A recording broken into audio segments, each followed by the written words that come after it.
د مظلومو د پاره هغه خپل ژوند وقف کړو او په دغه سلسله کې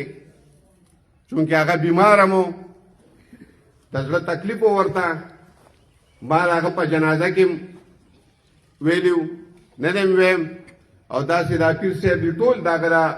ملګري مخامخ ناست دي چې هر یو ملګري د هغه کور د هغه زوی د هغه رونه چې ټولو به ورته وی چېره ته د زړه بیمار او د دې علاج یا اپریشن چې وکړه خو هغه به دې دپاره ټایمونه ورکوم یو پیره ورسره زه ناست وم او ډېر دغه مې ورسره وکړو دې شي له ما ټایم مه ورکوه او لاړ شه اپریشن وکړه دغه وکړه زه به راسره شم نو هغه به وایي نه ورېږه نن د کسان وینګ جلسه ده نن د پارټۍ میټینګ دی نن دا دی نن مخکار دی پښتو متل دی وی سر لمره خو د سلو سردار دی ممره د هغه ژوند ټول هم په جدوجهد کې د دې د پارټۍ دپاره د ولس دپاره هغه خپل ژوند چې کوم دی نو هغه وقف کړی نن موسی خان دی الله وبخي مونږ کې نشته د هغه یو خلاف پیدا شوه او د هغه خلاف ورکولو دپاره نن مونږ دلته ولاړ یو چې کیدای شي هغه خلاف دومره پور نشي د هغه یوازې دا نه چې د هغه د خپل کور دپاره د هغه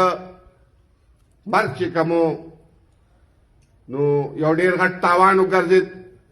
بلکې د دې علاقې شمالي اشنغر کاغه کسانانو او کاغه د پارټۍ خلکو پارټي وه نو هغه هم د دې نه چې کوم دی د دې جدوجهد نه هغوی محرومه شو رونو مونږه د موسی خان د روح سره دا لوز به کوو نن چې نن د هغه کم سوچ د هغه کمه نظریه د هغه کم جدوجهد و مونږ به کوشش کوو چې هغه خصوصیات چې کم په هغه کې و هغه د الله تعالی په مونږ کې واچوي چې مونږه د دې خپل قام هغه شانته خدمت وکړو چې څنګه موسی خان کو او چې څنګه زمونږ نن صوبایي قائد سکندر حیات خان شیرپاو صاحب یا زمونږ ملي مشر جناب آفتاب احمد خان شیرپاو صاحب د دې پښتون قام دپاره د دې ولس دپاره د دې خاورې دپاره چې د هغې کوم جدوجهد دی چې په هغه لار مونږ په هغه سوچ او په هغه نظریه مونږ روان یو او هغه کم چې کم تاوان د موسی خان د مرګ نه پس دې پارټۍ ته را رسېدلی دی چې هغه خلاف چې کم دی نه مونږ برابر کړو مونږ دا لوز کوو چې نن زمونږ ولس چې د مختلفو پښتون قام چې د مختلفو کشالو سره مخامخ دی د مختلفو مسلو سره مخامخ دی نن به مونږ کوشش کوو چې نن هغه سوچ هغه فکر مونږ خپل کو او نن مونږه د دې خپل قام